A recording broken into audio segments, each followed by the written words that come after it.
Breaking news చూస్తున్నాం. చైనాలో ఒక నిశ్శబ్ద యుద్ధం జరుగుతోందా? చైనా అధ్యక్షుడు జిన్పింగ్ ఎక్కడ? ఇదే ఇప్పుడు ప్రపంచ దేశాల ముందున్న అతిపెద్ద ప్రశ్న. చైనా పౌరులకు కూడా అసలు జిన్పింగ్ ఎక్కడికి వెళ్ళాడో తెలియడం లేదు.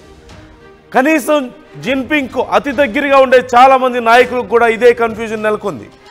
ఈ మధ్య కాలంలో జరిగినటువంటి బ్రిక్స్ సదస్సుకు కూడా గైర్హాజరయ్యారు జిన్పింగ్ అధికారంలోకి వచ్చిన తర్వాత ఇన్నేళ్లలో మొట్టమొదటిసారిగా బ్రిక్స్ సదస్సుకు ఆయన గైర్హాజరయ్యారు సహజంగా. సో ఈ నేపథ్యంలో అసలు జిన్పింగ్ ఎక్కడికి వెళ్ళారు? ముఖ్యమైన సదస్సులకు రావడం లేదు, ఎక్కడ బయట కనిపించడం లేదు. కనీసం ఆయన దగ్గరగా ఉండేటువంటి క్లోజ్ సర్కిల్స్లో కూడా ఆయన ఎక్కడున్నారు, ఏం చేస్తున్నారు అనేటువంటి సమాచారం లేకపోవడం ఇప్పుడు అనేక అనుమానాలకు తావునిస్తోంది.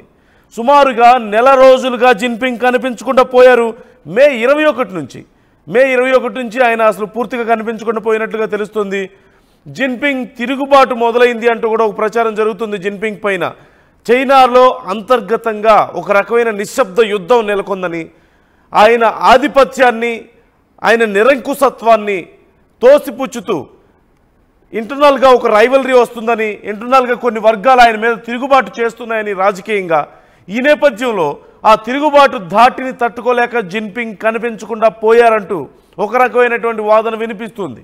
మరోవైపు హూ జింటావో వర్గంతో జిన్పింగ్ విభేదాలు ఉన్న నేపథ్యంలో, ఆయన అవమానించిన నేపథ్యంలో ఆయన నుంచి తీవ్రమైనటువంటి వ్యతిరేకత ఉండడం, ఈ నేపథ్యంలో కూడా కొన్ని అంతర్గత కారణాల దృష్ట్యా ఆయన కనిపించకుండా పోయారు అంటూ రకరకాలైనటువంటి వాదనలు వినిపిస్తున్నాయి.